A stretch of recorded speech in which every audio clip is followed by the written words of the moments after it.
स्थापना के उद्देश्य चार्टर एवं अंतर्राष्ट्रीय शांति एवं सुरक्षा सुनिश्चित करने का प्राथमिक उत्तरदायित्व सुरक्षा परिषद को दिया गया है। अंतर्राष्ट्रीय शांति एवं सुरक्षा को बनाए रखना, देशों के मध्य मित्रतापूर्ण संबंधों को बढ़ावा देना, अंतर्राष्ट्रीय समस्याओं को समाधान तथा मानवाधिकारों के सम्मान को बढ़ावा देने के लिए सहायता करना, देशों के शांति एवं सुरक्षा संबंधित कार्यों में समन्वय बैठाने हेतु केंद्र के रूप में कार्य करना।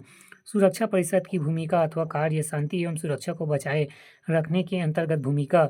यह शांति के लिए उत्पन्न खतरा देखते हुए कभी भी बैठक कर सकती है। इसमें दुनिया का पुलिस मैन भी कहते हैं। इस संदर्भ में जब भी कोई शिकायत इसके समक्ष की जाती है तो सुरक्षा परिषद सबसे पहले संबंधित पक्षों से शांतिपूर्ण ढंग से समझौता करने के लिए अनुशंसा करती है। सुरक्षा परिषद ऐसे समझौते के लिए सिद्धांतों की स्थापना, मिशन की तैनाती, शांति आरक्षक बलों की तैनाती कर सकती है। विवादों के शांतिपूर्ण समाधान हेतु महासचिव अपने अधिकारों का प्रयोग करने का अनुरोध कर सकती है। यदि किसी विवाद में शत्रुता बढ़ने की आशंका हो तो सुरक्षा परिषद की प्राथमिक चिंता उसे शीघ्र समाप्त करने की होती है। ऐसी स्थिति में सुरक्षा परिषद युद्ध विराम के लिए दिशा निर्देश जारी कर सकती है। सुरक्षा परिषद प्रवर्तनकारी कदम भी उठा सकती है। इसके अंतर्गत आर्थिक प्रतिबंध, हथियार प्रतिबंध एवं वित्तीय दंड एवं प्रतिबंध, यातायात प्रतिबंध, कूटनीतिक संबंधों की समाप्ति एवं नाकाबंदी, सामूहिक सैन्य कार्यवाही भी शामिल हो सकती है। संयुक्त राष्ट्र संघ के विधान के अनुच्छेद 43 के अंतर्गत यह व्यवस्था की गई है कि शांति की स्थापना के लिए जब जैसी आवश्यकता हो तब संघ के सदस्य राष्ट्र सुरक्षा परिषद की सहायता के लिए अपने सैनिक सुविधाएं प्रदान करेंगे। शांति के लिए एकता एवं प्रस्ताव।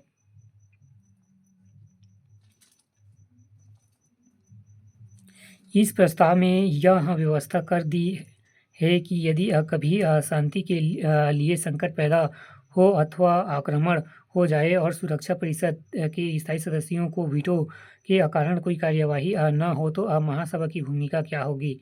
प्रस्ताव कहता है कि ऐसी स्थिति में महासभा उस विवाद को भी अपना संकटकालीन अधिवेशन बुलाकर तुरंत अपने हाथ में ले सकती है और स्थिति का मुकाबला करने के लिए सामूहिक सशस्त्र कार्यवाही का सुझाव दे सकती है।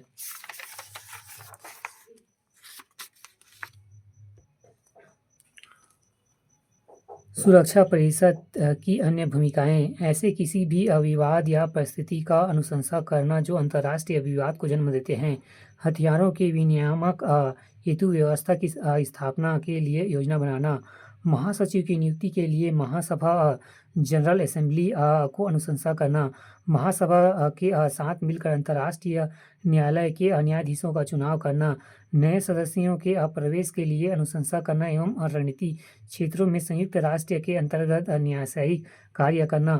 सुरक्षा परिषद की कार्य प्रणाली। संयुक्त